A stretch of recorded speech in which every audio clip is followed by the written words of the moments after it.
Well, good morning, guys. Welcome to Grace. My name's Matt. I'd like to invite you to sing a song with me.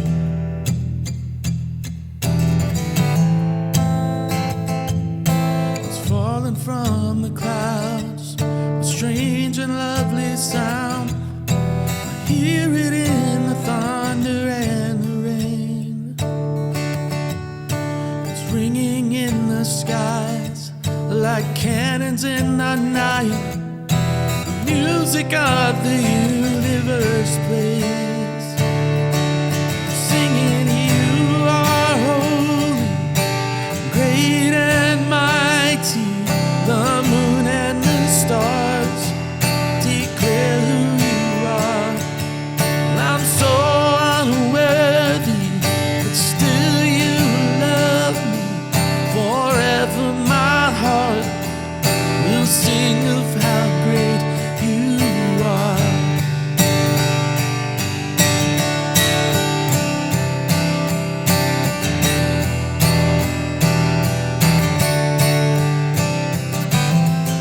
It's beautiful and free, the song of galaxies. It's reaching far beyond the Milky Way.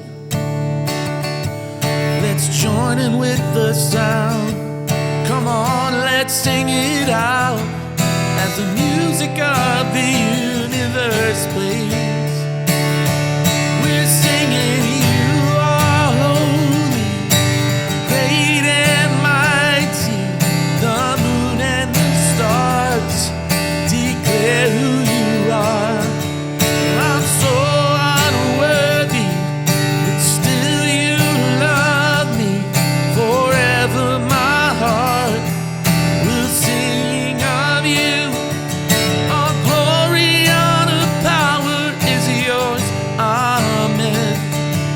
All glory, honor, power is yours. Amen. All glory, honor, power is yours. Forever. Amen.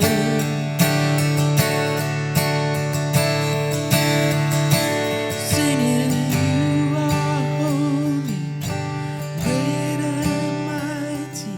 The moon and the stars declare who you are. And I'm so unworthy, but still you love me. Forever my heart will sing of you. Singing you are holy, great and mighty. The moon and the stars declare who you are. I'm so unworthy, but still you love me. Forever my heart will sing of how great you are.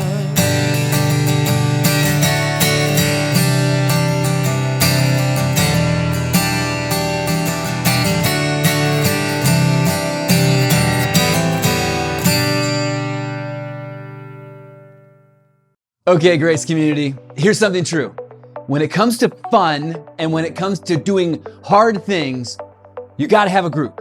You've got to have a group. 2 months ago, the teens from Grace did something that was really fun, but was also really hard. It was a Tough Mudder style obstacle race called Goliathon. And we all found out something true on the course. It was that we needed each other. Throughout the whole course, it was, hey, what's the best approach for this obstacle? Hey, what went wrong on that last one? Which level of difficulty did you choose? Which one should I choose?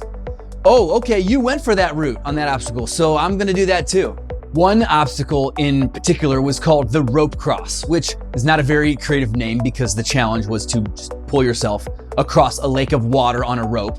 Anyways, it was really hard, particularly because when you're out on the rope, you really have no idea how much farther you have to go to ring the bell at the end. Well, one of our teens was hitting a wall about 2/3 of the way across, and the teen was thinking about just dropping into the water, just giving up. But then the group stepped up. We were like, hey, you've got 20 feet to go. You are almost there. Do not give up. 10 more pulls. So they went hand over hand, 1, 2, 3, so on. Then they took a break. Okay, then the team steps up again. Okay, you're 10 feet away now. Do not give up. 10 more pulls and you're done. Let's go. 10, 9, 8, and then they ring the bell, and it was amazing. Look, you gotta have a group to do things that are fun and things that are hard. They're always much better together. Now, okay, here is the reason I'm telling this story. Grace Community Church is preparing a church-wide challenge that will be both fun and difficult. And you're going to want a group for this. The challenge is going to launch in just a few weeks, so now is the time to make sure you are matched up with a crew.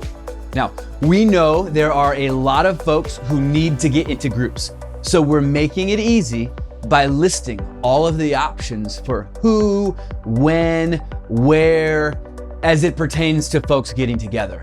The list includes groups for everyone: married folks, single folks, old folks, young folks, nearby folks, faraway folks. We have variety pack groups specifically for you teenagers who have tuned in today. You need to be part of a group too. So listen, if you're tired of life being lame and stale, and you're ready to jump into something fun and something that will grow you because it's challenging, get excited, because the Grace Community Church Hesed Challenge is just around the corner. Don't worry about what the Hesed Challenge is right now. Just know that it's gonna be fun and challenging. And for right now, the only thing you need to worry about is getting matched up with a group. So go ahead and make your next online stop be the page where all the groups are listed. trygrace.org/groups. Let's go.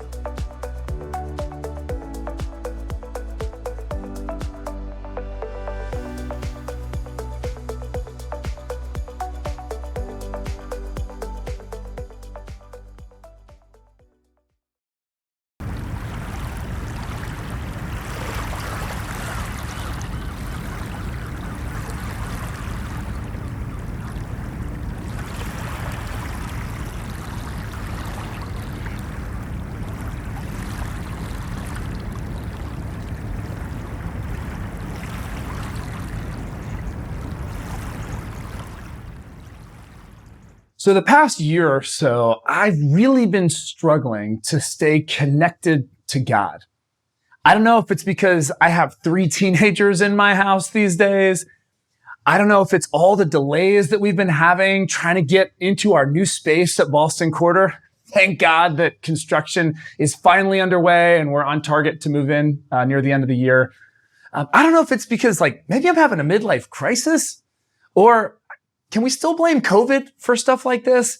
I don't know, but whatever the case, I've really been struggling to just be connected with God, to spend time with God, and just to feel and sense God's presence. I don't know if you feel me, if you've been in a season where you've been struggling, but I want to share with you 2 verses today that have really helped me, especially during those times where I just felt like I've been hanging by a thread in terms of my relationship with God, to be able to stay connected. Maybe you're struggling, or maybe you just want to make sure that your faith connection stays really strong. But I want us to look at these 2 verses today. They come from Hebrews chapter 10, verses 24 and 25. And we don't actually know who wrote these verses. We don't know who the author of Hebrews was, but what we do know is that this New Testament letter was written by a follower of Jesus to other followers of Jesus to help them in their faith. And this is what these verses say. The author writes, "And let us consider how we may spur one another on toward love and good deeds, not giving up meeting together, as some are in the habit of doing, but encouraging one another, and all the more as you see the day approaching." So if you want to strengthen your connection with God, these 2 verses actually hold the key for how to do that. So we're going to walk through them slowly and take a deep dive through these verses. They start out this way: "And let us consider." Now, that word consider in the Greek is the word katanaweo. Katanaweo literally means to consider attentively or to fix one's mind upon. So what the author is really saying there is, let us consider, let us really think about how we may spur one another on toward love and good deeds. And I want you to key in on 3 words there in that verse. He says, how we may spur one another. Those words, we and one another, are really at the crux of what I want to talk to you about today. Because the way that you're going to have a strong connection with God is by not doing it alone. We need one another. And you know this, don't you? I mean, after all, the reason that you're listening to this message right now is because somewhere along the way in your life, someone spurred you along. So the truth is that you need other people to help spur you in your connection with God. And the reason I know this is because I need people who are going to spur me along as well.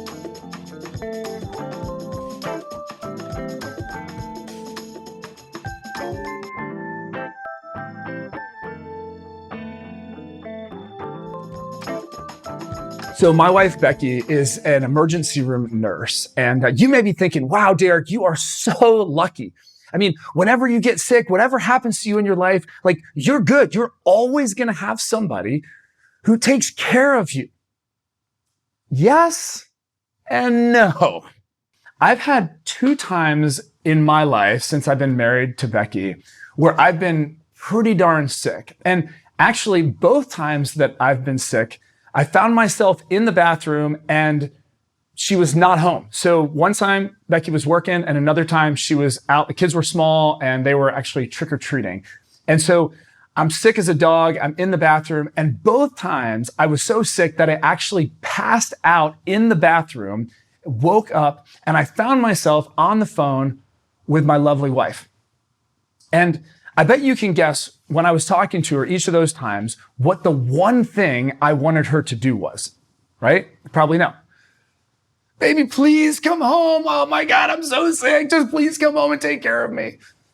But you know what? The average person in that situation, of course, when they're thinking the love of their life is sick in the bathroom, they would immediately run home to take care of their spouse. But my wife is not average. Oh no. Not at all. You have to remember, she's an emergency room trauma nurse, okay? The kind of stuff she sees, like, we can't even imagine. And so basically, when I was begging and pleading her and telling her how sick I was, she's like, well, you sound like you're breathing okay. You got an airway. You'll be fine. I'll be home soon. Just stay low. You'll be good. And seriously, both times. And here's the thing. This is what I love about my wonderful wife, Becky. She spurs me to toughness. That's right. You see, I can be a huge wimp when I get sick. And what my marriage to her has done has made me so much tougher. Don't get me wrong. I'm still a wimp, but I'm so much tougher than I would have been. And the reason why is because she has spurred me on to toughness. Now, the writer of Hebrews writes that we are to spur one another on, not to toughness, but toward love and good deeds. That's what it means to be a follower of Jesus. We're to spur one another on toward love and good deeds. So I want to ask you a question. Do you have people in your life who are spurring you on toward love and good deeds? Think about that for a second. Are there people in your life spurring you on to love and good deeds? Can you think of who they are? Do you have people in your life who are spurring you on in your faith so that you'll have that great connection with God? Let me ask you one other question. Are you spurring the people on in your life toward love and good deeds and toward a good connection with God? Because that's the essence of the Christian life.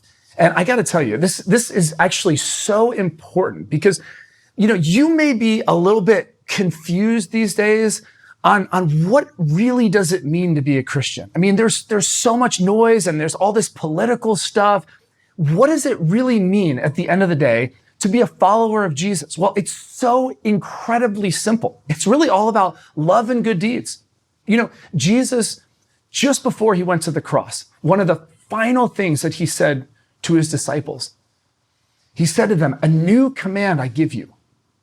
As I have loved you, so you must love one another." And with that one verse, which happens to be my favorite verse in all the Bible, because it's basically what it means to be a follower of Jesus, Jesus sums it all up. It's simply this: the way that Jesus has loved you, which is selflessly, sacrificially coming to this earth, laying down his life for you, that unconditional love of Jesus Christ, that is the love that we must have for one another. We're to love others selflessly, sacrificially, and unconditionally. So what we're called to do, and what the writer of Hebrews is saying here, is that we're supposed to spur one another on toward that kind of love and good deeds.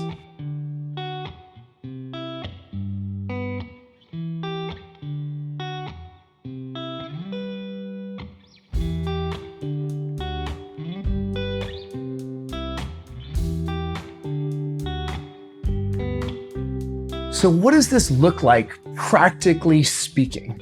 Well, the writer of Hebrews continues on. He says, we need to consider how we may spur one another on toward love and good deeds. And here we go, verse 25. Not giving up meeting together, as some are in the habit of doing. So the way that we spur one another on, practically speaking, is meeting together. It's being together. It's being in Christian community with one another. Now, what's fascinating about this passage to me is what else it says. The writer points out that some are not in the habit of meeting together. Some have actually given up this practice. Now, I want you to think about that for a minute. We're talking about the early Christian church. We're talking about some of the first followers of Jesus, people who may have actually met Jesus, who may have actually met the risen Christ after his crucifixion. And yet some of them have gotten out of the habit of meeting together. What is so powerful about that to me is that if you find yourself in a season of your life where you've gotten out of the habit of meeting together, don't feel guilty. Don't feel shame about that. But instead, know you're not alone. You're in great company. Now, that said, what the writer of Hebrews is imploring his original hearers to do, and what he's imploring you and I to do, is to not give up meeting together. Now, what meeting together looks like at Grace is a couple of things. The first one, pretty obvious. It's probably the first thing that comes to your mind. It's our Sunday services, right? It's either gathering in person or gathering virtually on Sunday to take in a Sunday service. But the one that I really want us to focus on today is what happens during the week. It's the small groups that meet at Grace. And today is a really important day for Grace and for you, because today, all of our groups that are going to be starting in September are going online. In fact, they're live on our website right now. And what I want you to do, even as I'm talking to you right now, is I want you to go to trygrace.org/groups. Go ahead and go right now. And here's why I want you to go there. Because all of those groups, right now, you're seeing all the different offerings. But as people go on and they sign up for those groups, there's only a limited number of spaces for each group. And once that group fills, it will immediately and automatically be taken off of our website. So if you want to have the most options to see like which group would be best for you, you need to go there right now. Don't waste any time. Go right now, because these groups are going to fill up. Now, I want to tell you what these groups are going to be doing when they start September the 11th. So these groups are going to meet for 8 weeks. And for 8 weeks, essentially what's going to be happening is there's going to be a big challenge. And this challenge, this is kind of cool, but the challenge involves being spurred on toward love and good deeds. So we're going to be looking at this Hebrew word called hesed. And it's this incredible word that speaks to the character and the nature of God. And it also speaks to what God wants to do in and through us. And so we're going to be doing something for 8 weeks called the Hesed Habit. And if you love challenges, whether they're, to do with physical activity or your diet and exercise or, whatever it is, you're going to love this 8 weeks group experience doing this Hesed Habit challenge. So I'm telling you, you want to go right now to trygrace.org/groups and get signed up for one of these groups. This journey starts September the 11th. Now, the writer of Hebrews continues on. He says, don't give up meeting together. He says, but encourage one another. Now, I love that word encourage because if I had to pick one word that describes what groups at Grace actually look like, it would be the word encourage. Groups at Grace are encouraging places where you can grow in your connection with God. Now, I don't know if you've been in a group before, or maybe you just had some not so great experiences with church or with other Christians, but I want to tell you a little bit about groups at Grace. You may be thinking that if you were actually really real, if you showed up to one of these groups and you were just real about your life and your struggles or your doubts about God or your questions or whatever, you may be thinking, man, I guarantee you people will be looking down on me. They'd be judging me. Nothing is further from the truth. In fact, at Grace, first of all, we're a church for people who don't go to church. And we have groups for people who don't do groups. All right. I'm serious. Our groups are encouraging places. So if you actually do share a struggle or a doubt or a question, the most common response will be same here. I've gone through the same thing recently, or I just recently went through that. We'd love to pray with you because these groups are not places where you'll feel judgment or condemnation, but you will feel encouragement.